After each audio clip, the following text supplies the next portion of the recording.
Today I'm going to talk about crocheting around a slip stitch, which is a technique that I use in my patterns a lot. It helps to give me an even greater gradient of stitches. So the single crochet is generally the basic stitch that I use. To get a shorter stitch, I sometimes instruct people to make slip stitches in a previous row, which I've done here for about 5 stitches. You can see them 1, 2, 3, 4, 5, and then I go back to a normal single crochet here. And then what I ask you to do in the following row is to crochet around those slip stitches. Sometimes people find that confusing, so I'm hoping this video will help explain it.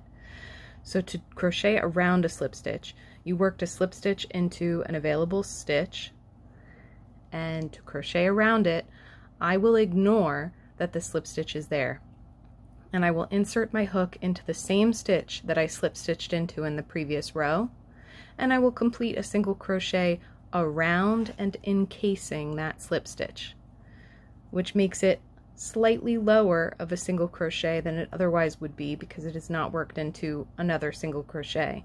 So it makes it a little bit shorter than it otherwise would be. This piece would be a perfect circle if it weren't for these slip stitches. So again, I insert my hook into the same stitch that I slip stitched into underneath that slip stitch, but I'm ignoring that it exists. And then I complete a single crochet around it and encasing it.